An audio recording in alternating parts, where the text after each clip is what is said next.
Before we get there, though, I just want to talk about something you brought up and have you share maybe a little more thought on this. You said you think it's incredibly healthy and important that we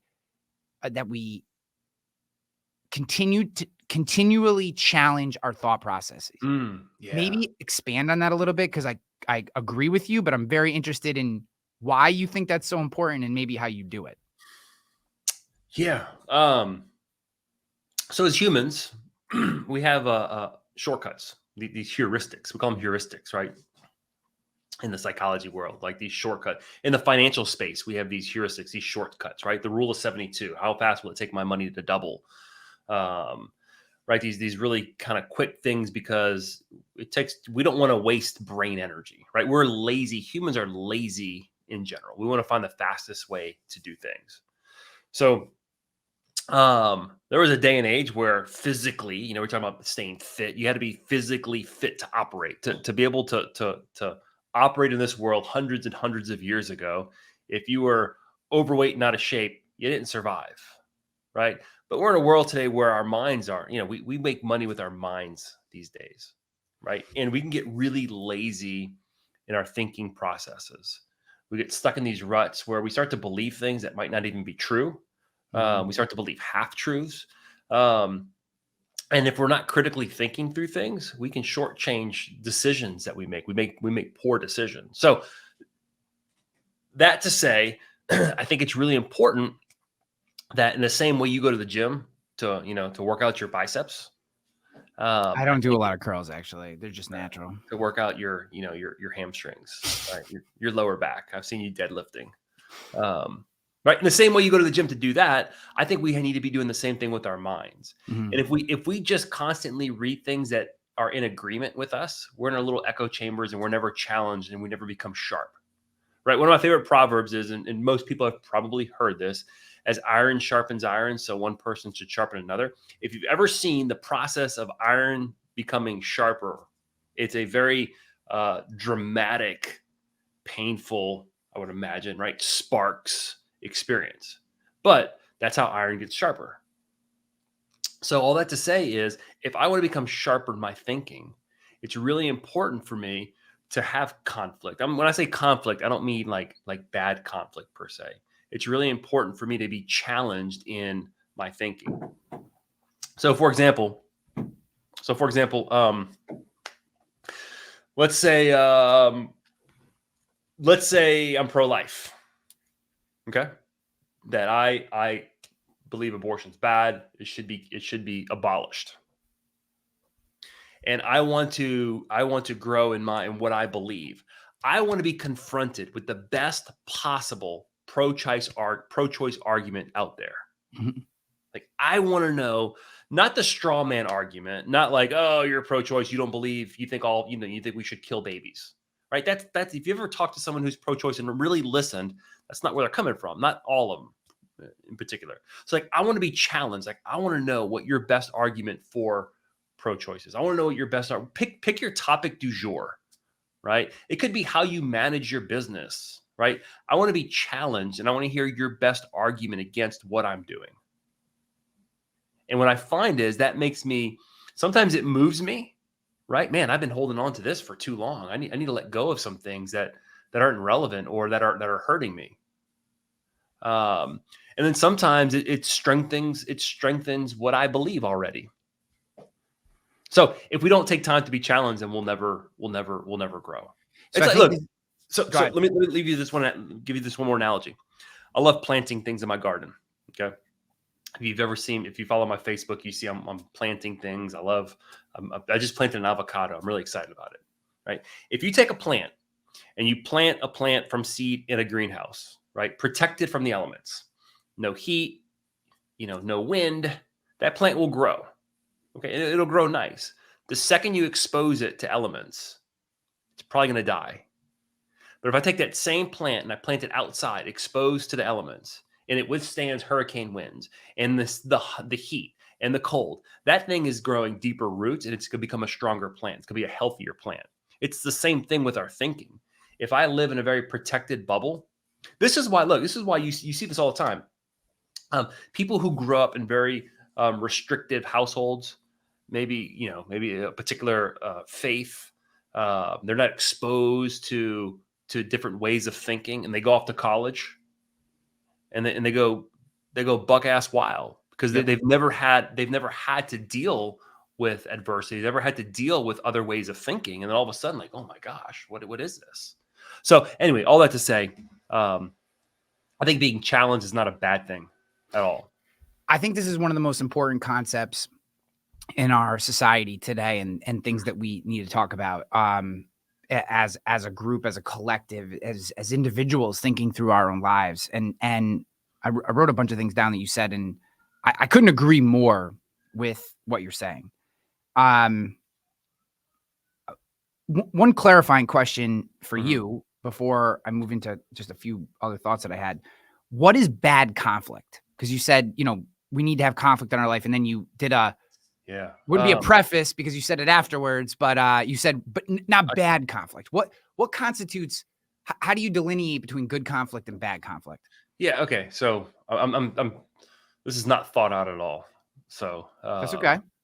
But I would say bad conflict is where, let's say you and I, and let's just kind of keep it in the context of you and I are arguing about some position of faith or some position of politics, right? Because those are the two things that are better the worst, right? I would say if we're entering the conversation and not in good faith, then I would say it's bad conflict.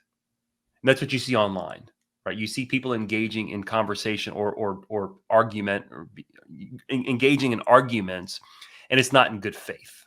So for those who may not know that term, what do you mean in good faith? In good faith means like, Ryan, I disagree with you, and I think you're an idiot and a fool. Yeah. That's in bad faith. Like, Ryan, I disagree with you. I want to learn more about why I disagree with you, but I recognize you as a human being who's smart and intelligent, and I want to understand what you believe and why you believe it. I'm entering that argument or that discussion in good faith. Another good example of this would be like where, say, Nikki Haley says, that she's for the war in Ukraine, and you don't realize that her entire family, her entire family owns a military consulting company, and it is in her personal best interest financially to have the war in Ukraine because then she gets paid, and so do all her family members to go over and consult. So we would call that conflicted. Okay. Yep. So that's a conflict of interest. Yes. So I would call that, I don't know if that's necessarily in bad faith, but I would call that Nikki Haley, if that's, I'm assuming that's true if you're saying it, but I would say that shill for the military industrial complex. Yeah, we call that that's a conflict of interest. Trump has lots of conflicts of interest. You think? What do you think those are? I mean, and again, I'm not advocating for. I've gotten some shit recently because people think I advocate for Trump. I'm not advocating for Trump. I'll be honest with you. The most fascinating thing for me about Trump is the psychology of Trump derangement syndrome. I'm just fascinated by it. I don't think he's the best candidate for our country as a whole. I wish we had better options. I think he's better than Biden by far. I mean, you're literally voting for people. You're literally voting for the dark side of politics if you vote for Biden because he's a fucking corpse. But my point is, I actually don't even love Trump. If I thought he had a shot, and I will probably vote for him in New York because the freaking libs down in New York are going to vote for Biden no matter what, I probably would vote for I love RFK. I don't agree with everything RFK does, but you know what I love about RFK, and I'll move on to my ideas around Trump derangement syndrome, is here's what I know. Robert F. Kennedy Jr. loves this country. He does. You don't have to agree with that. I think some of his thoughts on crypto, some of his thoughts on some other topics are a little off the wall. I think he doesn't necessarily have, I think he has some odd views on some capitalistic things and taxes. However, in general, you know what I know for a fact? The dude makes his own decisions and loves this country. And I don't think you have to agree with every point that someone has to vote for them. I think for me at this point, considering other options, a pure and undying love for this country, to me, even though he's a Democrat who's had to go independent because the Democrats are so fucking corrupt, it's not even funny. That, I mean, anyone who wants to say Trump is corrupt is like, look at the Democrats. Can I pause you real quick? Can I Yeah. Give you a little pushback? Yeah, please. Like, like that comment right there Yes. would make it very difficult for you to engage a conversation with a Democrat because you think Yes. they're all because you think they're all. I don't think they're all corrupt. I think the Democratic Party is corrupt. I also think the Republican Party. I'm about to say you don't think the Republicans are. Oh, I corrupt? do 100%. I think it's a uniparty. I think it's crazy. Yeah. That's the thing that people don't understand. That when I get shit for my views, it's literally I think they're all terrible. I think they're all awful, and I can't stand that these are the options we have, or that our government. I don't think people quite realize how terrible and uniparty our government has become. I mean, they are all corrupted to a point where it's disgusting. It's literally disgusting where we've gotten to as a country. And I don't love Republicans.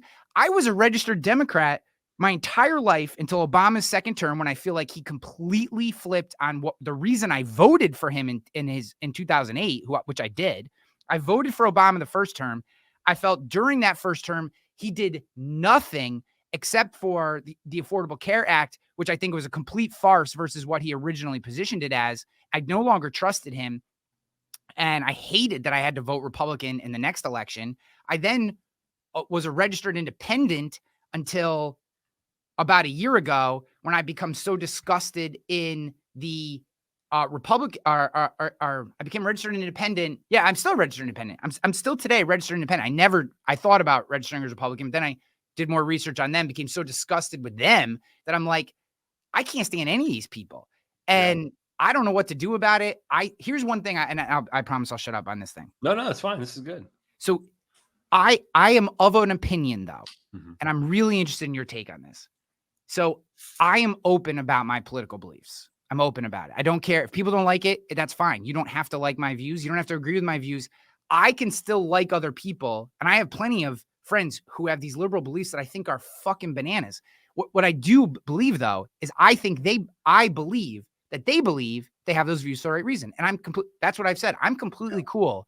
I can wholly and utterly disagree with your final decision if I believe that your initial reasoning for getting there was pure, right? So if I believe you're trying to help people, which, like, I'll give you a good example. My sister is a hippie liberal, and I can't stand her viewpoint because I think it's borderline Marxist. The problem is she's 33 years old. She has this pure saintly heart, and all she wants to do is help people, right? And she has been corrupted into believing that any of these scumbags, let alone the Democrats, are somehow the party of the nice people who are helping the little guys. And I'm like, Casey, you don't understand. Like, your viewpoints are Marxist. Now, there are Democrats who have very pro-American views, and I love those guys. I have no problem. It doesn't matter to me what party you're part of. But like, it's this, people get like, it doesn't bother me that she has the views she has. I don't agree with them, because I know where it's coming from, this pure place of she wants to help the underdogs and help people. But and let me get to my actual thought here. My thought is, I feel like it is a complete and utter cop out, this I don't follow politics stuff, or I don't get into politics, or I'm not into politics. I'm like, you know what? You're a chicken shit. Because the reason our country is in the place that it is, and the fucking dirtbags who are running our country on both sides and across the board are currently running our country, is because so many good people go, oh, I'm not into politics. I'm like, yeah, you're not being into politics is the reason we've gotten to where we are. We need to be able to go back to the point where, dude, I don't know exactly what your politics are. It could be completely different from mine. But you know what? I know you're a good person who cares about other people. And we should be able to have a conversation in which we disagree on topics. And at the end of the day, we bro hug it out, and it's all good. And you still believe what you believe, and I still believe what I believe, and it's all good because we're pointing in the same direction. Or maybe you moved me a little bit. Maybe vice versa. Right. Maybe because we don't have all the answers, right? If we ever think that we have all the answers, then 100%. Then what 100%. fun is conversation? So right? I'm going to give you a good example of this. So, well, let me tell you one. Let me make please. One comment. And then you said you were going to ask my opinion on something. So yep. Make sure you close this out with a question so I can respond to you. I'm not good. I'm not good at interviewing, dude. It's just no. It's good, but you got to ask me a question because you said so much, and like I don't want to just respond to things that are relevant. But here's why politics are important. Politics are important because politicians write policy. Policy is important because policy impacts people. Here's what's interesting. And this is something I've learned over the past 15 years, and just kind of shutting up and listening and not necessarily sharing my opinion, but like hearing from other people. And I know some people are going to hear me say this, and they're going to say, "Oh, there goes Eric. He's, he sounds like he's a liberal Democrat or whatever, blah blah Yep. blah blah blah." But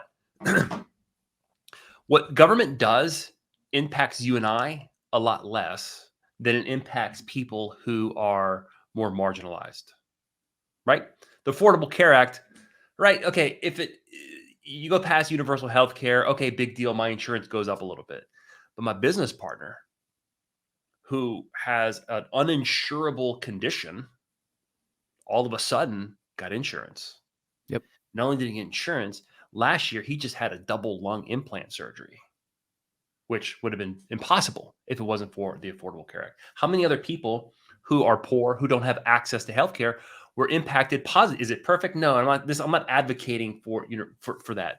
But think about that. Policy impacts people, right? Yep. Big thing right now is immigration. Well, does it really impact my day to day? I mean, contrary to what some people say, there's not a bunch of illegal people running around murdering people. There's more Americans out there killing people than there are people who are here illegally, right? That's rhetoric that we hear. But like, policy directly impacts people who are immigrants, who are in this, like, who were born here without documents. They're not citizens. They've lived their entire life here. They're in their early 20s.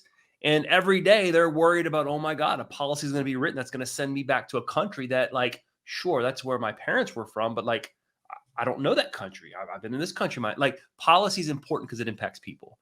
That's why it's really important to say, you can say liberal, Democrat, conservative, Republican, whatever. It's like, man, tell me what you believe, why you believe it.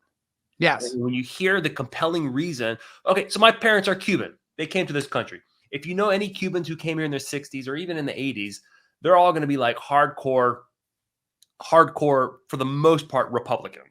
They love Trump. They love the strong man, right? I disagree with a lot of that. But, when Obama became president, you talk to Cubans, they're like, oh my gosh, he's communist. Well, why is he communist? He wants to do universal health care. Well, why do you think that's communist? Because we had universal health care in Cuba and it sucks. Okay, well, that's kind of like, okay, we're jumping a little bit to big extremes here. Well, on the left, they say, oh, well, Trump is Hitler. Well, why is Trump Hitler?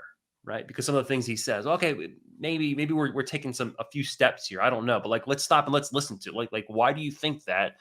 Rather than me just saying, I think you're crazy, I think you're stupid, I don't want to listen to you. Like, why do you think that? I'm curious. And this is dude, I love this. And this is what I'm talking about, why we need to have these, why I think I don't talk about politics thing is a complete chicken shit cop out, because these are the nuanced conversations that we need to have, right? So when I say I lost faith in Obama, I voted for Obama because I believed in the initial vision of the Affordable Care Act and what he's talking about, and exactly what you just explained for your business partner and for other people. I mean, most people, I've shared this in part, but I grew up in an incredibly poor town of less than 900 people, right? My friends used to refer to my house as the crack house. Like, we had just enough to get by. Like, there was never like not food in my house, but we just, we got by. We did not have stuff. And like, I didn't take a vacation until I paid for it myself. The first vacation that I ever went on, I was in my 20s. First vacation I ever went on, ever, as a human, was in my 20s. So like, I look at it and I looked at these things, and this is why I was a Democrat for so long, is because what I knew of and was able to understand of Bill Clinton's, what Bill Clinton did. I know people can come in and say he did. In general, Bill Clinton was a pretty good, and I know he made mistakes, and I'm not advocating for all this kind of stuff and take away the like Monica Lewinsky shit, but like, let's be honest, take that away. If we're honest, the only president, or one of the few presidents in modern history that didn't have any scandal was like personal scandal, was probably Obama. I mean, yeah, if you believe married to, you look at him like, man, that his wife's a female, right? Some of these wackos out online believe these wacky things, but I agree with you, right? In general, you seem to be a family man with two kids, and look, I actually don't hate Obama. What I believe, so my issue was that I actually think Barack Obama in general is a good human who wanted to do the right things. What I think happened is he got into office and got absolutely corrupted by this machine, dude. It's a monster. It's a machine. I think he got absolutely leveraged by by whatever this dark area of our government is that we hear about, see about, but don't necessarily understand. Because that guy standing on stage in 2006, when he first announced that he comes out and he gave that talk, that unifying, it's not about Black America, white America, it's about America, whatever it was. I'm butchering it a little bit, but like that talk, if you could not hear that talk and not have shivers if you believe in this country. You just couldn't, right? And that was the vision of that I grew up with. I mean, like these ideas today that somehow our country is this racist like hellscape where everything is based on gender is, in my opinion, is completely manufactured. It's not the way I grew up. And I grew up in an area where if racism was a big deal, it would have been a big deal in America. Now, that's not to say that racism doesn't exist. Don't get me wrong. I have plenty of Black friends who would tell you, brown friends, all kinds of. I think here, and again, this is my point is. My point is, and I'll just finish this thought. Yeah, I believe what I lost faith in him because I felt like he gave in to forces that were beyond his control. I do think he's, is a good guy and was trying his best and got absolutely snowballed. But my point in saying that is, if I were to say that in my Republican circle of friends, they would absolutely castrate me, right? They would say all the things you just, he's a fucking Marxist and this and this and this, and he did all these things. And we can't have that discussion. And to me, it's like, we need to have it. Like, I voted for Trump twice. I will probably vote for him again if I don't vote for RFK, but it is only because when I weigh the options, it is not because I like him. Do you think that I don't think he's a great representation of our country? You kidding me? But one, I think policy-wise, action-wise are actually much different than the things he says. And two, when weighed against the other options that we've been presented with so far, I have not seen the other option being better. But it's not because I like him. And that's the problem. People immediately go, oh, you must be some sort of, racist, homophobe. You hate women. And I'm like, no, that's not the case at all. I just weigh him against these other options. I mean, they can't say, you just said we're going to send the men into battle first because we need the women. Right? Well, yeah, you value, right? Yeah. Well, I do that. Yeah. Men are disposable. So what did you want? What did you want my opinion on? My opinion. Yeah. So my opinion is, and I think I think we're getting to this, and this was really my question was, how do we start to wade through these things? How do you have these conversations in private, semi-public, public forums in a way that is productive, that doesn't become shouting, that doesn't become, I wrote something down while you were talking the first time that the best argument is rarely the meme is what I wrote down. And I think this is part of the problem is that we live in this society where everyone just throws memes at you. Oh, wait, Eric, you believe in the Affordable Care Act? You must be a communist, right? Okay. And we throw this fucking meme at you. Here's how we have these conversations. You ready? Yeah. And I don't have faith that many people will do this. Yeah. Right. But here's the secret. When we engage in conversation with anyone, especially on topics that are volatile and emotionally charged, number one, I think it helps to have a relationship with that person. Mm-hmm. Right. The stuff that happens online, man, like I have a rule. I've got 2 rules when it comes to social media. Number one, never respond to anyone's political comments, even if I agree with them, and never post anything political. And if I post anything about faith or religion, it has to be, it's typically from a very personal narrative from my experience, not like this is truth and everyone else is wrong. It's something specific about my faith and how it has impacted me and changed me.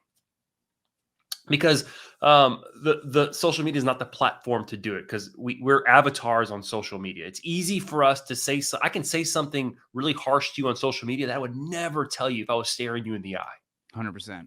So number one, okay, if you're going to have really charged, how many people have you moved to your idea, to your camp by yelling at them? My guess is very few. Yeah. So why even bother? Like, why even? It's pointless. If I want to have a meaningful conversation with someone who I disagree with, the first thing I'm going to do is I'm going to run to a point of commonality. I am going to get to know you, right? I want to know where you and I see eye to eye. Oh man, you love your kids. I love my kids too. Oh man, you sound like a good father, man. Like, okay, we have a point of I have a point of refuge that we can come back to really quickly if it starts, going off the rails. But let's say I'm pro Biden, you're pro Trump. Okay. Yep. Like hard pro. Like let's say you're like, and for the record, this is not the case. Let's say you are not just pro Trump, but you're like that, like really that 30% of like hardcore white nationalists. The MAGA version of Trump. The MAGA. Yeah, like you are the caricature of Trump. And let's say I am like, let's say I'm not Biden. Let's say like I am like the caricature of the AOC Bernie camp. Okay, like you and I, we don't see even hearing those words makes my skin crawl. But yes, right. So I wanted a very extreme. That's why this is a good thought experiment. I like it. And let's just say, for sake of argument, I'm the reasonable one. When I say reasonable, not necessarily in beliefs, but just in terms of like, hey, I want to get to know Ryan because I want to convince Ryan to. Yeah, I'm looking to attack. I'm here. I want to get him off of his like. Yeah, man, even if I don't pull him to my side, like he's getting into some dangerous stuff here. Yep. So the first thing I'm gonna go do is, man, I want to find a point of commonality between the two of us. What is it? Like, certainly, we are humans. We have lived the human experience. We've had pain. We've had joy. We've been part of families. We've been friends with other people. We've been in bad breakups. We've had hardship. Like, I want to find that commonality, and I want to form a relationship with you. And I want to get to know you. And then once I get to know you, then I can ask questions like, "Hey, Ryan, I'm really curious about this. Why do you believe this?" Right? Because if I come to you like that, you're going to probably come off of pretty soon. You're not going to be as hard. You're going to come off of you're not going to be as defensive. Yeah. You're not going to be on the attack because you realize like, hey, I'm not attacking you. There's a really good story. I don't know if you've seen this. This is actually a really good example of this. There's this black guy who's a musician. This was back in the maybe 80s or 90s. I think it was in Massachusetts. Okay. And he was playing at a bar where there was a bunch of KKK guys, and they would come and they would listen to his music. And he befriended, I don't know what they call them in a member. Not the Grand Master, but like the Grand Falcon, whatever. I don't know. Like, he befriended this guy. And over the years, this guy would really liked his music. The black guy became friends with this guy. He actually went to a KKK meeting because the guy loved this musician. Yep. Like this guy was really endearing to him. And long story short, this guy, I can't think of his name, but if you Google black guy who KKK, you'll find there's a beautiful video on it. This dude has collected over like 50 KKK robes. I think it's more than that. I think it's like 300. So you've seen this. Yeah. Like, well, what did he do? Right. Number one, here's this guy who is clearly hated by the KKK, but yet found a point of commonality, music, built a relationship with this guy. The KKK guy stopped attacking, was no longer the defensive. The black dude clearly incredibly like patient, gracious. Yeah. Right. Yeah.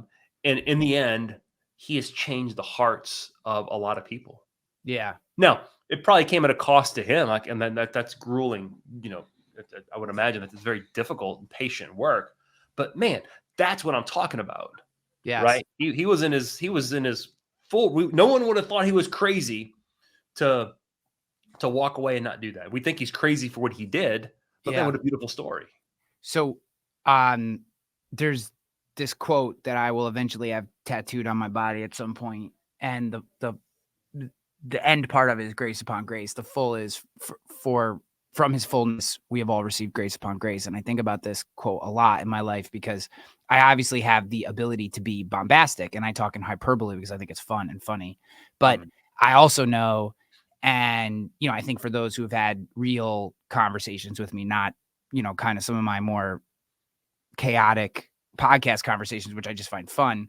I try very much to live in grace and be understanding. And I think that, when we go back to this topic and we think through these conversations, when I say, I do honestly believe that it is cowardly to shy away from political conversations about religion. That being said, I do not mean the polar opposite.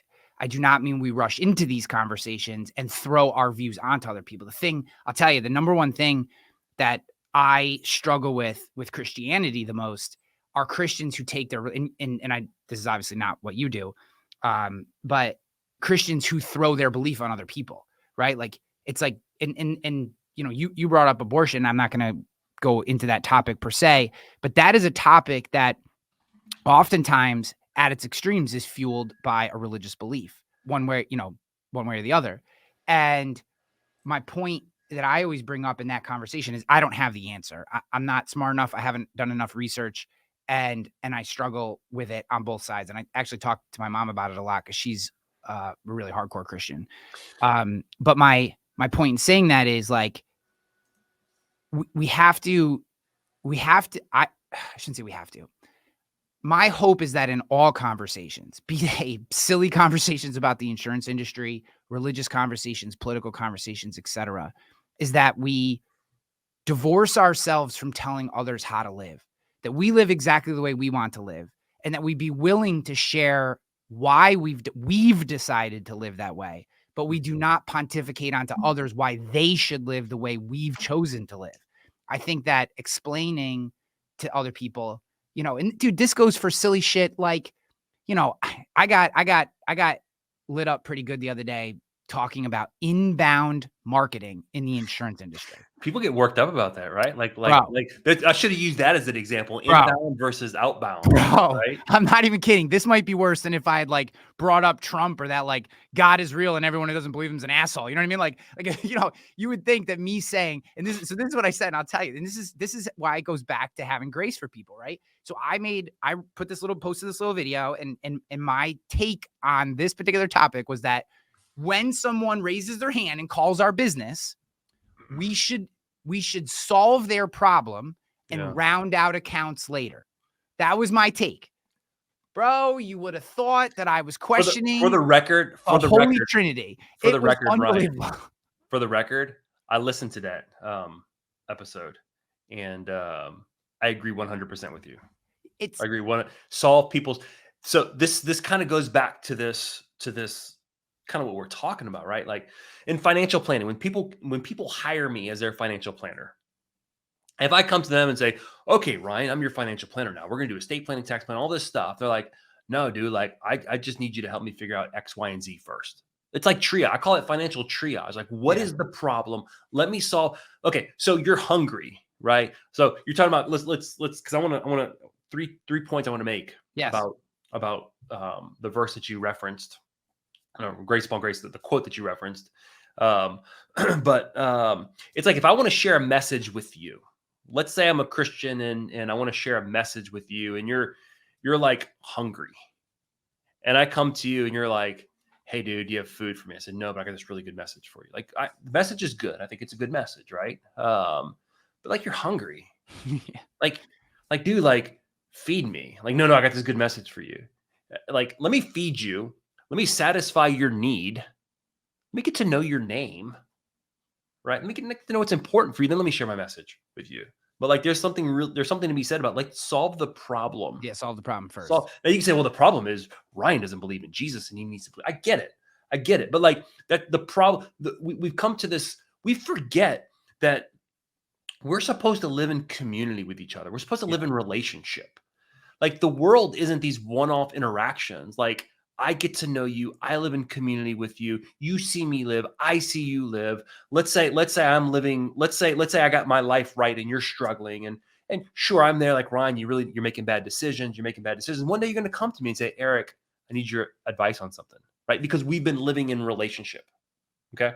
We've been living in community with each other. And I think that's really important when we're having these conversations. I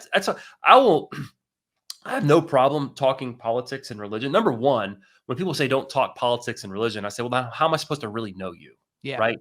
Like if there's anything that shapes us, we're all being shaped by something. We're either being shaped by our faith or we're being shaped by the secular world that just is doing its own thing. We're being shaped. And I want to know what you go on to the next thought. I want to give you an example of this. Yes. I had someone reach out to me recently about taking a full-time position at their company. Right. And I told them I had reservations about that. It wasn't a hard no, but I had reservations. And I wrote them this letter, whatever, doesn't matter. And I finished the letter by saying this. I gave them 5 reasons why they should not hire me. Right. So I said, you don't here. I'm not saying this isn't me saying I don't want to work with you, but here are 5 things that you should consider before you bring me in. Right. And I listed these 5 things. The last thing was this. I believe strongly in the original values of the American experiment, Constitution and Bill of Rights.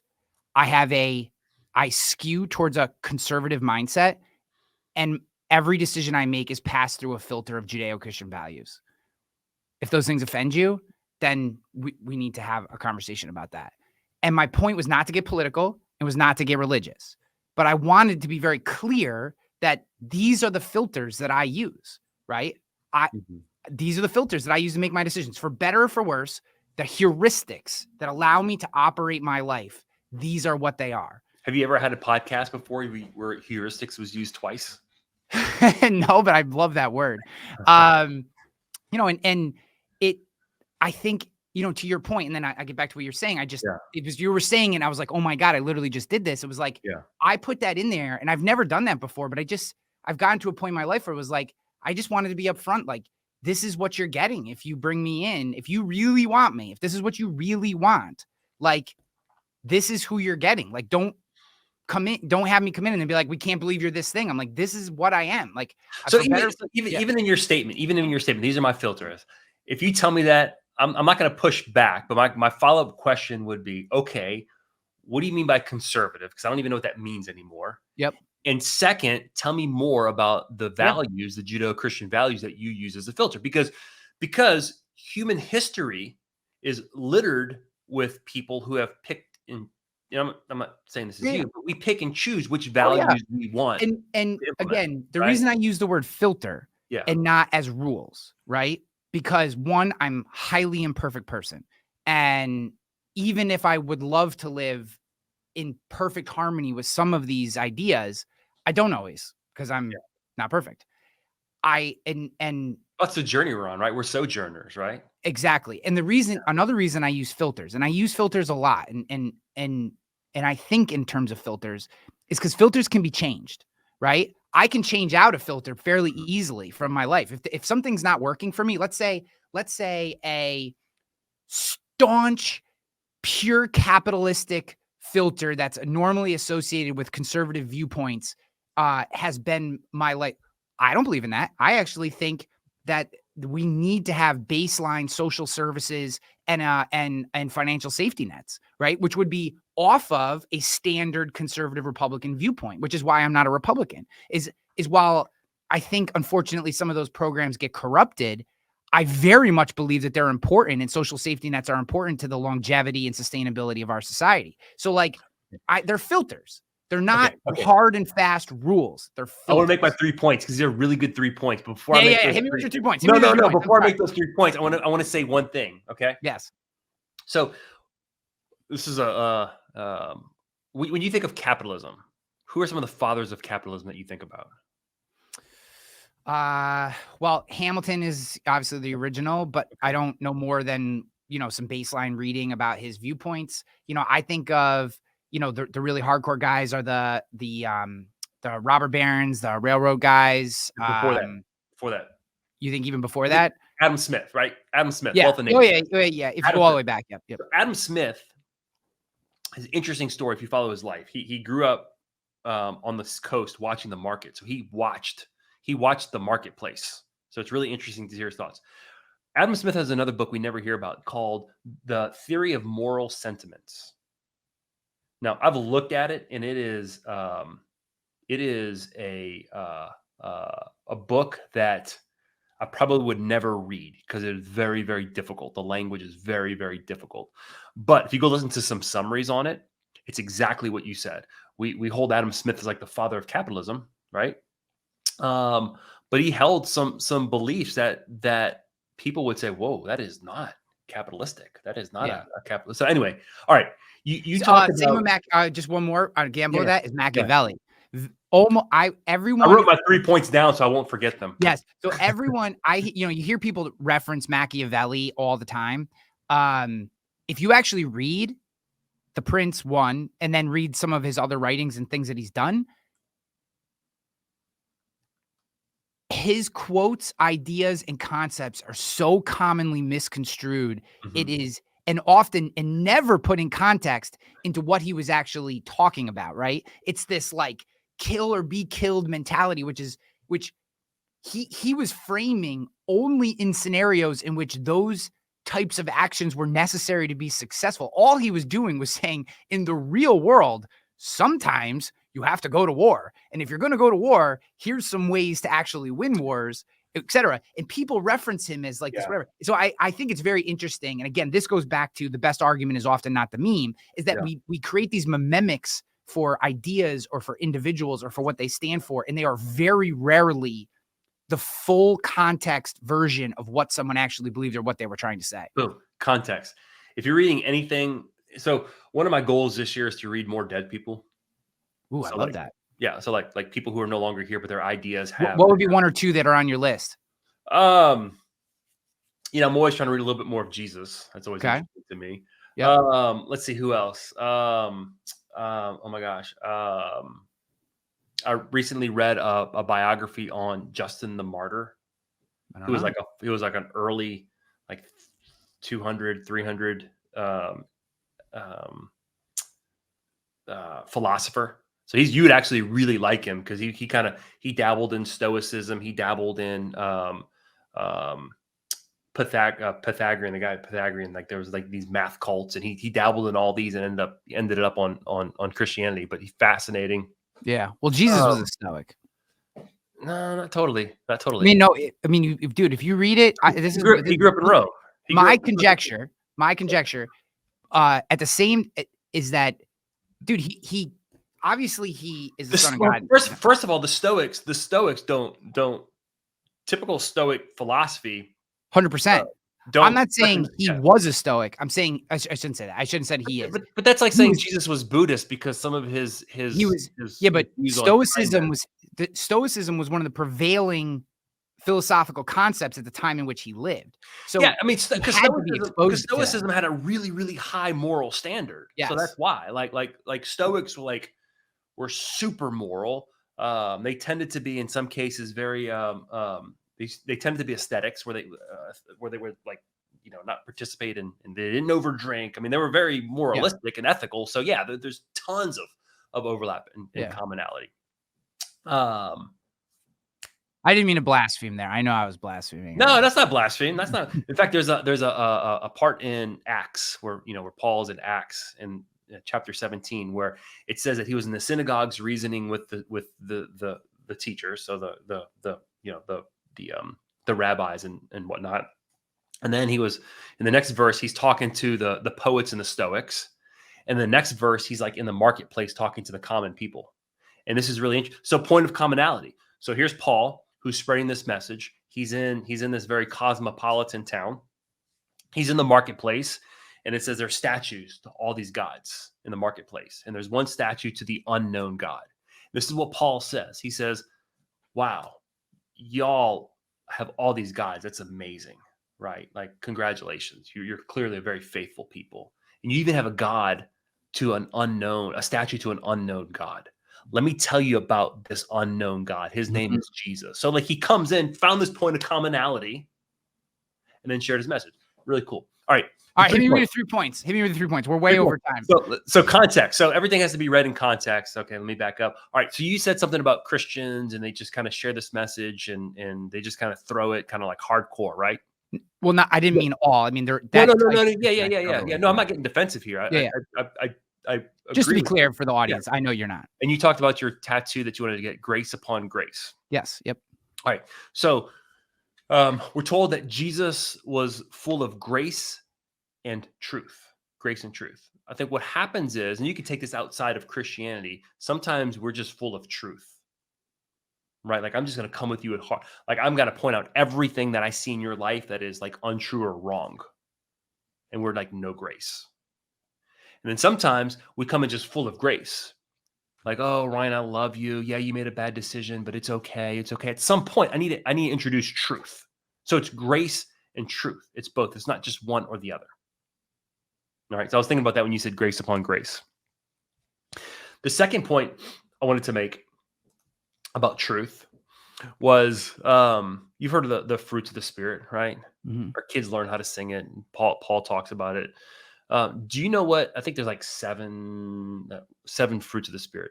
Do you know what's not a fruit of the Spirit? So like for those who are listening who might not know what that means, like there's this, as Christians, we believe that when we put our faith in Jesus, you know, we are given the Holy Spirit as our helper, right? To help us work through this life, and He lives in us and just helps us become who we should become. Okay, doesn't mean we're like perfect people. But that's the beautiful thing about Christianity, is that God has come to us and we have access to Him now. It's not like something we're trying to attain. He lives with us through the Spirit. The fruits of the Spirit. What is not on the list, ironically enough, is truth. Truth is not on the list. Love, joy, peace, faithfulness, kindness, goodness, gentleness, self-control, I think, right? Is that because it's subjective? I don't know. Well, do you think truth is subjective? Do you think it Paul is. was saying that truth is subjective, that the truth of Jesus is subjective? I think that. I don't know how two things can be both true that are mutually exclusive of each other. Then what is my lived truth? Is that a made up term? No, I think that's when you say, I don't think it's a made up term. That's an honest question. That's no, like I think that is a statement that's indicative of our times, where we want to become like our own, you know, we want to become our own, we want to be in control of our own life. I am becoming my own little God, and what's true for me is true for me, but it'd have to be true for you. Right. So I'm going to live out my truth. What do I believe? And I actually think that's a more of a modern idea, where we live in this world where we're very individualistic, particularly in the West. Right. We're very suspicious of institution. Mm-hmm. Right. I mean, you got to think for most of modern history, we were part of institution, right, wrong, or indifferent.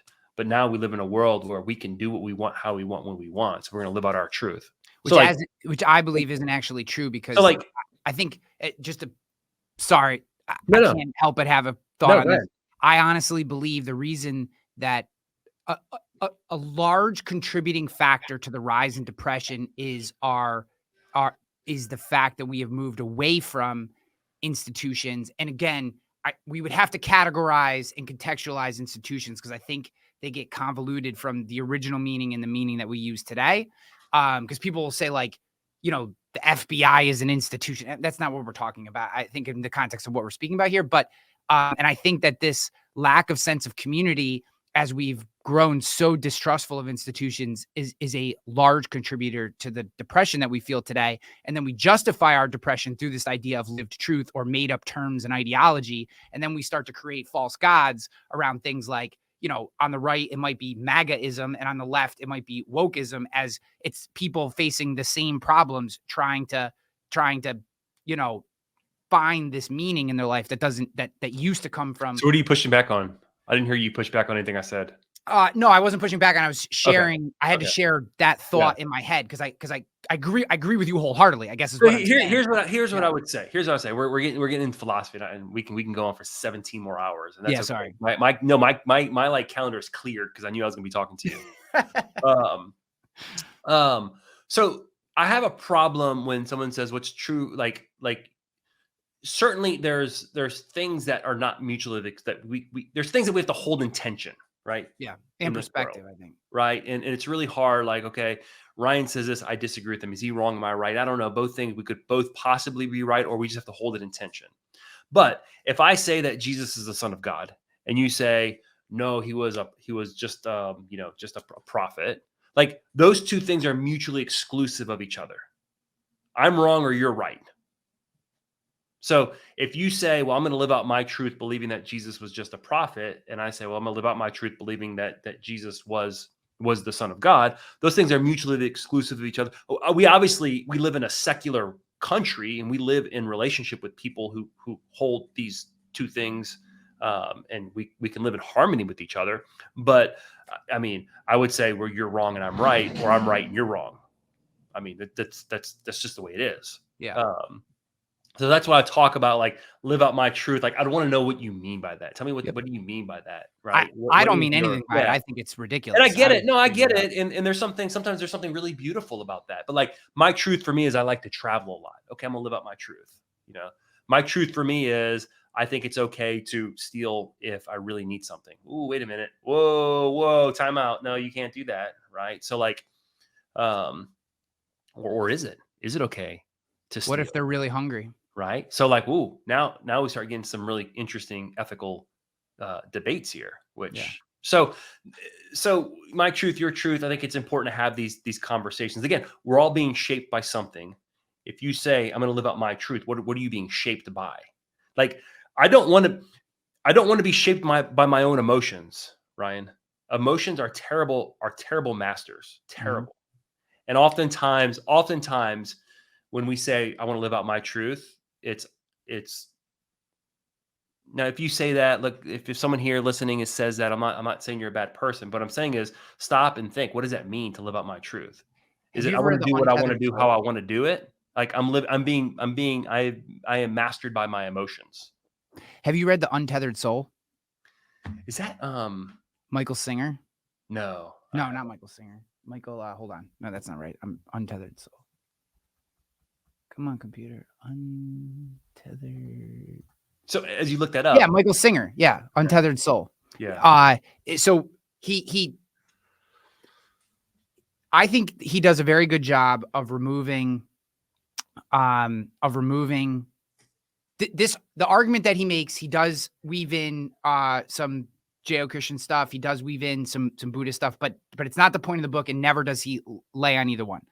The point of the book at a very high level, and I think this is an incredibly important, to me, this would be like required reading if you're interested in improving your philosophy and psychology. And the reason is because what he lays out is an argument for the detachment of the soul from your mind and your body. And I think that this is one of the most crucial aspects of living a healthy, happy, a consistently healthy and happy life as much as is possible in day to day. We're all going to have ups and downs. And the reason I believe that is because for exactly what you just said, your mind, your emotions, your feelings are your mind's way of sending data points to your soul. Doesn't mean that those data points are right. And we should listen to them. Yeah, we should listen to them. It's like data dashboard on your car, man. When that check engine light goes off, I better listen to it. Yes. So this is I think the thing where we get. So our body is the same way. You have some pain. Is that pain like you're dying, or is that pain like you used your arm? You did a ton of curls and your biceps are bulging? Is it like, what is that? And is your so what he lays out is this idea that emotions, feelings, etc. The voice that voice that you hear is not you. When we hear a voice in our head that is not us, that is our mind speaking to us and giving us data points. And same thing with our body, right? And to be able to extract ourselves from that allows us to see them for what they actually are, which are important and valid data points. But like any experiment or whatever, you take the data points in, and when you're detached from them, right? Like people always say, detach from the outcome in sales. It's the same kind of thing, right? Detach yourself from these, see them for what they are, and you can actually operate in the real world. Where instead you get, your mind, you see a negative, you see somebody post something that's the opposite political party from you, and your mind is flooded with all these senses of urgency and hate and anger and frustration. All of a sudden you're like angry and frustrated because someone posted a meme on freaking Instagram from the opposite political party.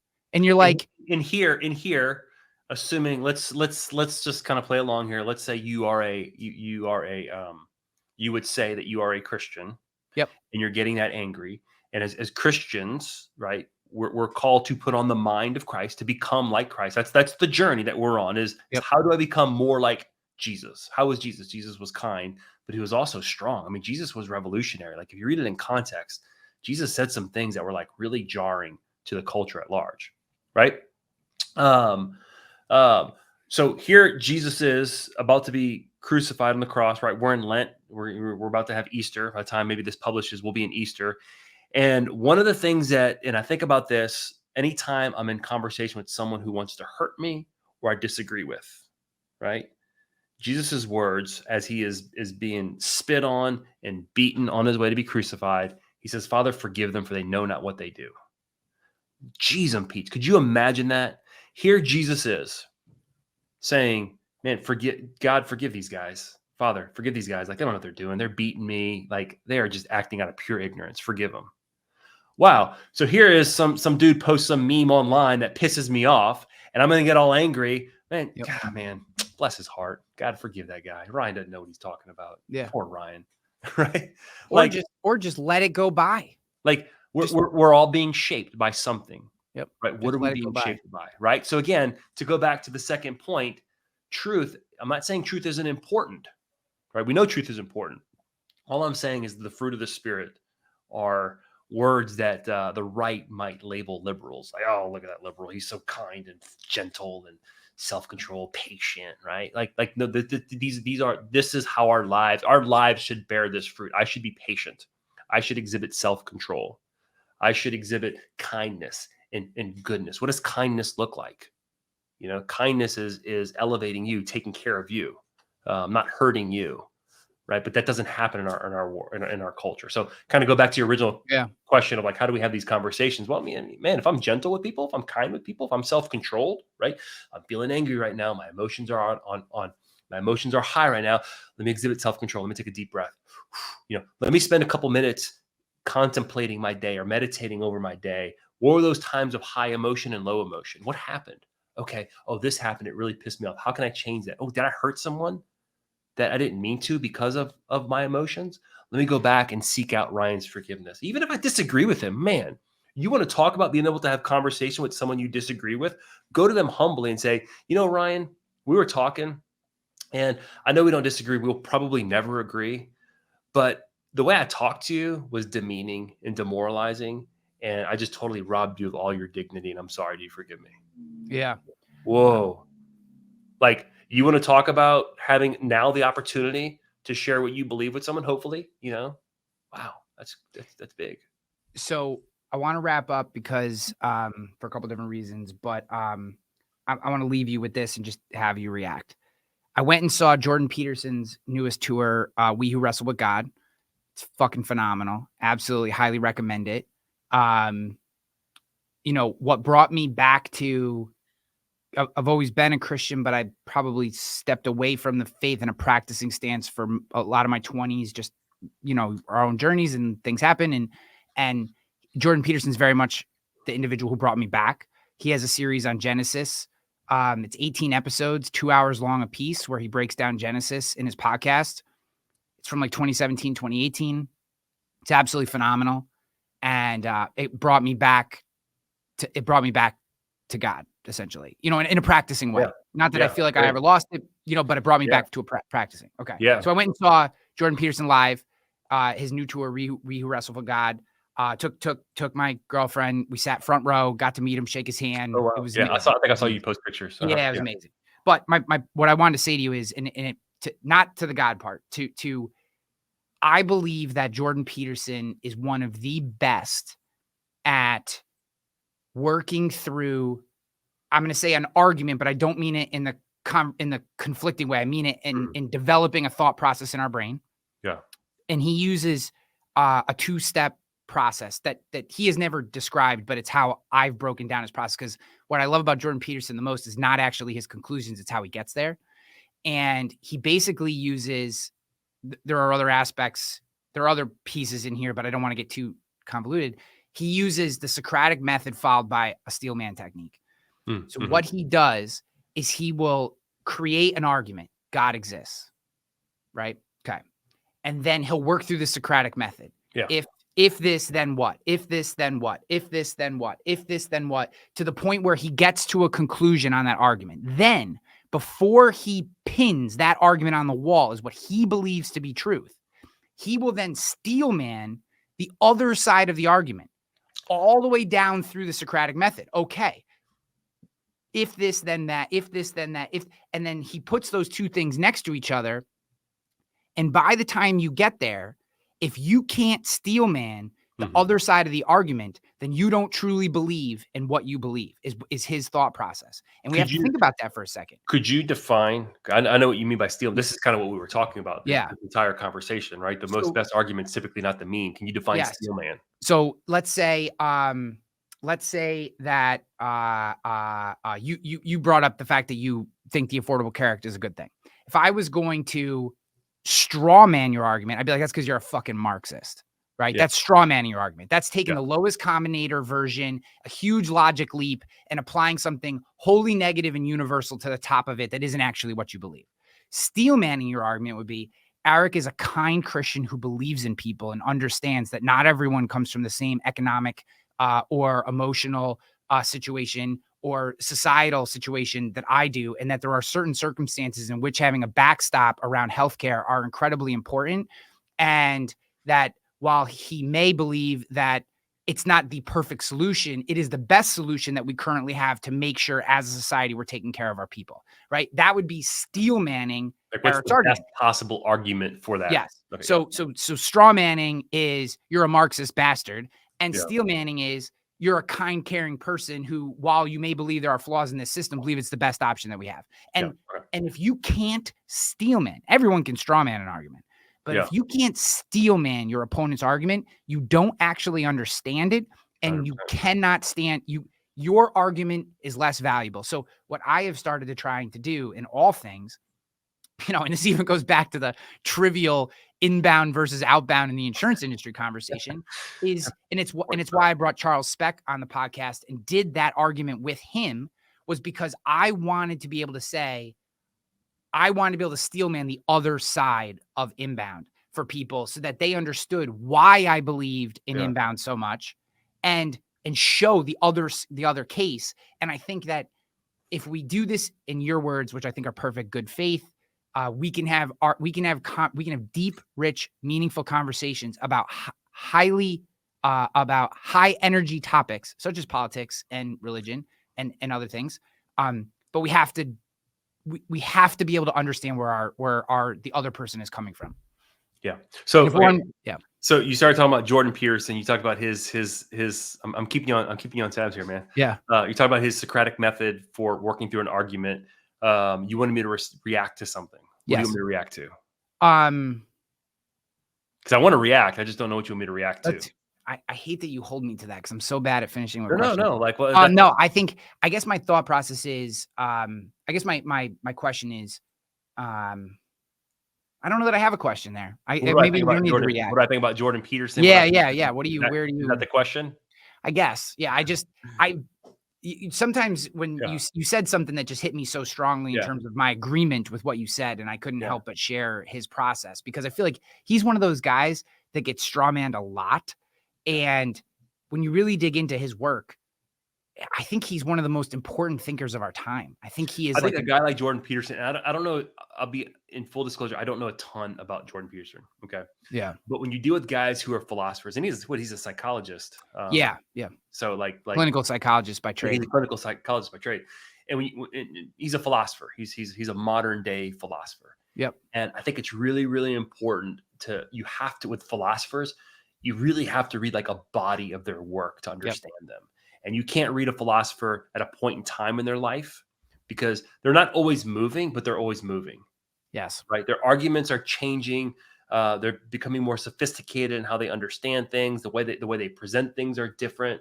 So I haven't listened to Jordan Peterson enough to form a complete opinion about what I think about Jordan Peterson. But I will say this: I do like how you broke it up. I do think that's a good way, if you're thinking through philosophical stuff, I think you have to think about it that way. I like how Jordan Peterson sometimes will think out loud. Mm-hmm. That's what's hard with philosophers is like they think out loud and you're trying to follow them. And sometimes you can't always follow them. Like I listened to one of his, I downloaded one of his podcasts recently to listen to it on an airplane, just because I want to I know his name is becoming more and more popular, particularly in our circles, and I want to be educated on him. And This particular podcast was probably the wrong one for me to listen to because he kind of meandered. I'm like, dude, like, just get to your point on this. Like, what are you trying to say?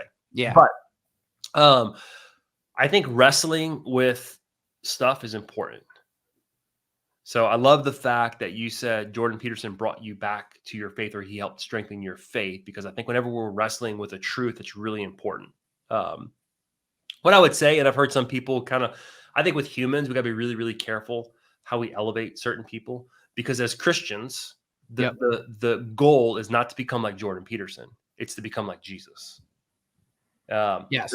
There's some people who were very influential in my life, and I look back and some of those people have like done terrible things. Some people I've never known personally. They were kind of mentors through books, and come to find out they're just freaking creepy ass people who did some terrible things to people. And like, oh my gosh. Right. So when we put our faith in humans, we can be let down. Yeah. So, but people like my relationship with you, because of this, and this might not be my relationship with everyone, because everyone's not a professing Christian, but my relationship with you, our relationship together, should be one that helps us become more like Jesus, more loving, more kind. We should become more hopeful for other people. We should become encouraging, right? The hard parts, the bombastic parts of us probably need to be shaved a little bit. They probably need to be filed down a little bit, because why would I want something in me that's not that's edgy to prevent me from being in a position to like point you towards something that's good for you? I think you're very right. And I'm calling you out on your podcast. No, I think you're right. I think you're right. Just think about your life. You're 43 now. Today's your birthday. You're 43. As you look back, there's things like, man, when I was 20, I did some stupid stuff. I said some stupid stuff. When you're 60, when I'm 60, and I'm not speaking as like, I've got it all. When I was 42, I said some stupid stuff, just so we're all clear. Right? Like, that's the thing. We're on a journey. That's why grace. That's what the beautiful thing about the Christian faith is God is graceful. And in our, one of the things that I love most, speaking about reading dead people, I read a bunch of Mother Teresa once, right? Mother Teresa, doesn't matter if you're a Christian or not, like, her name as just like this amazing servant of marginalized people, right? In Calcutta, just like the poorest of the poor. Yeah. Right? You read some of her writings and it would blow you away.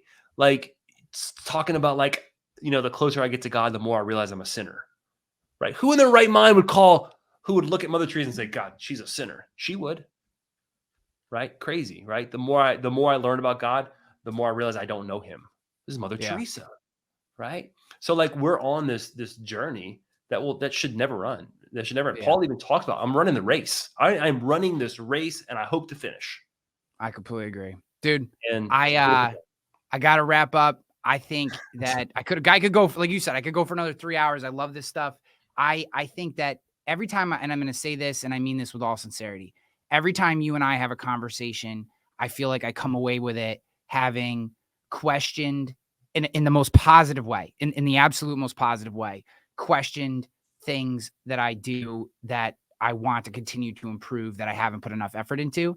And please take that as the ultimate compliment that I could give you. So this didn't have anything to do with anything that we originally set out to do. What were we supposed to talk about? Have we started recording yet? I have no idea. But dude, I just appreciate the hell out of you. I think that I think our conversations are wonderful. I enjoy every single one of them. So thank you so much. Awesome, man. Appreciate you. Let's go. Yeah, make it look easy. Hey, stand up guy, on 10 toes. Big body pull up in a Range Rover. I can change the whole game when I say so. I pull up, shut it down, yeah, they know.